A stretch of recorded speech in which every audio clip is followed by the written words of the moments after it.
Monday, June 12th. It is 10:56. I have got a pretty busy day today. I am headed right now to go do a podcast with my old friend, a producer, former manager, Matt Schuler. Here today with my old school friend, the person who gave me my start in the industry, hired me as an intern at Power Entertainment. This is for the podcast that I'm going to be releasing soon. It's called The Business of Show Show.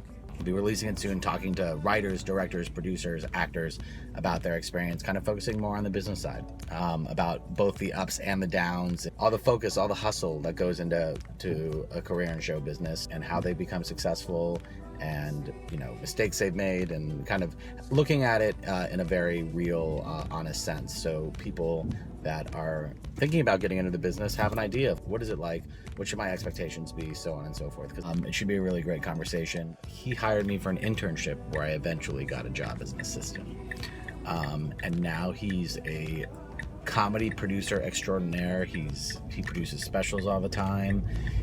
The last one I did, I think he did the Michael Che special that was on Netflix. He produced that. South by Southwest comedy that was on Showtime. He's working on a documentary right now. He's got a lot of cool stuff going on. And I'm really excited to sit down and talk to him, because it's rare to actually sit down and talk to your friends in a kind of more quasi-professional manner, where you're actually kind of digging in and finding out stuff about their past that you might not have known or have asked before. My dad invented digital editing. What? Yeah. I didn't know that. Yeah, so the Avid is based on my dad's patent. So my dad invented the montage picture processor, which licensed the patent to Avid for years. And my dad won a Technical Academy Award in 1987. Who would? I had no idea about any of this shit. So I always enjoy that. And then what I love about Matt too is that he doesn't give a shit. He really follows his heart. And he, at a certain point, was a very successful comedy manager doing really well, and he decided that he wasn't digging it anymore. So he was just like, I'm just going to produce now. He's always one to take risks, and is always keeping the end goal in mind, which is him being happy and enjoying himself.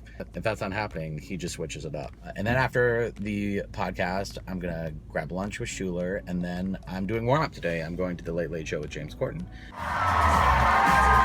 Come on, people, I can hear you! For those of you that don't know, I do audience warm-up to make extra dough. Indie film life.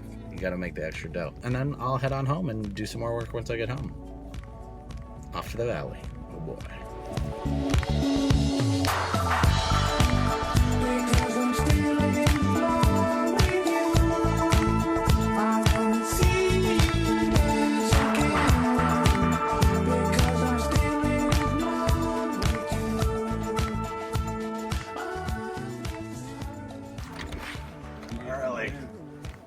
Good, how are you, buddy? Good. A little hungover. You partied on a Sunday? Yeah. So I went in the house. I had a great conversation with my buddy Matt. He had a lot of great advice. You guys should definitely check out that episode when it comes out. But there was one piece that I really wanted to highlight right now for people that are starting off in the business and what they should be doing. So I'm going to play that for you right now. You gotta get a job if you need a job to survive. If you're not lucky enough to be a trust fund kid, get a job, and then start doing as much towards your goals as possible. Like start doing stand-up, or start making short films, or start writing, or start putting together plays, and do as much of it as you possibly can, and just be prepared for that to be it. Just do as much good stuff as you possibly can all the time, and then if good things end up happening, great. You might end up being really successful and make millions of dollars, but if your motivation for doing it is to make money, you're probably not going to succeed at it. Agreed, 100%. If you're getting into this business because you want to be rich and famous, those aren't really good motivations to come to entertainment, because most people don't end up rich and or famous. I think if your motivations are pure in the sense of I want to be creative and I want to make a living, I think the people that end up rich and famous are usually people that come into it for the right motivations. They come into it because they can't do anything else, because they need to act, they need to direct, they need to be creative on a regular basis. And it's not about, I need the adoration of millions of people. I also I think the system is changing so much right now that it's supporting less and less of those superstars, which some might think of as bad news, but I really don't. I think it's great news, because I think what it's done is the democratization of entertainment, where anyone can produce anything, anyone can produce a TV show, anyone can produce a vlog and make a living off it. It means more people can be creative and make a living off of it. Not necessarily become uber rich, but I don't need to be super rich. If I have 10,000 people that are willing to spend $10 a year on me, that's $100,000. I got a rent control apartment at the beach. That's cool. I'll be all right with that. It's not the end of the world. For me, it's about really being creative. People think there's such a limited pie, right? And when there were only 7 TV shows on the air, yeah, that was true. But now anyone can have their own show on YouTube and build a fan base. And if they're quality, they'll rise to the top. So I think it's an incredibly exciting time.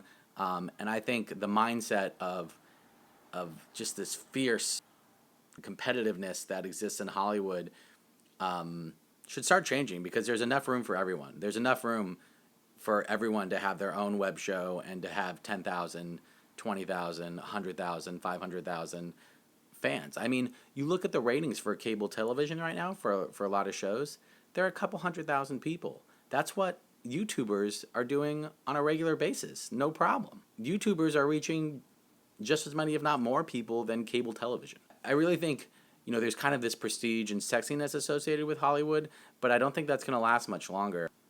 Teenagers, like young teenagers, when they ask what's their number one job they want to be, it's not like a movie star or athlete anymore, it's a YouTuber.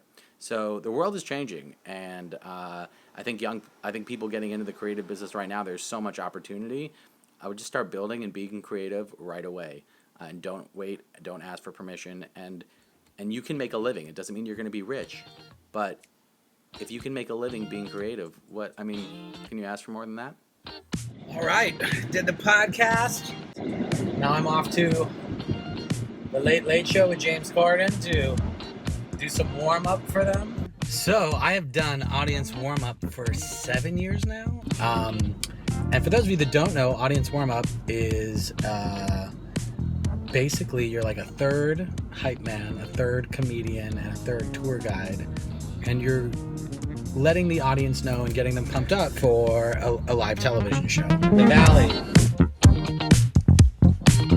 The Valley.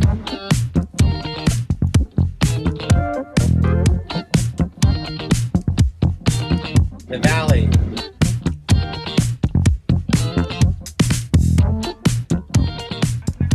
I'm here and I'm doing a warm-up for the Late Late Show. Thank you. Awesome, thanks.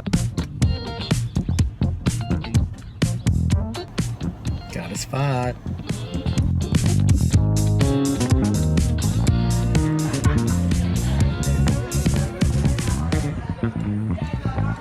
That is where everyone lines up to get into the studio. It's also where The Price is Right shoots. What's on The Price is Right? I'll have to tell you guys that story someday.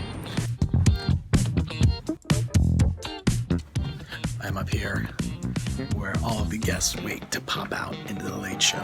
The Late Late Show. The photo booth. Here's all the pictures of the guests behind.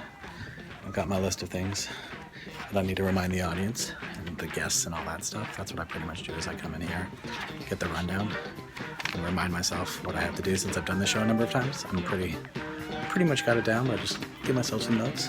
This is where the guests pop out. This curtain right here opens. Boom. And bam, right down there to party.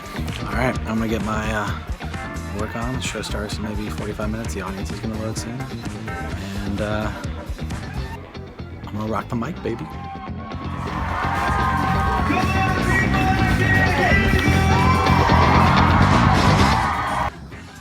Just finished warm up at the Late Late Show with James Corden. Leaving the studio now, heading back home. It's been a fun, productive, good day.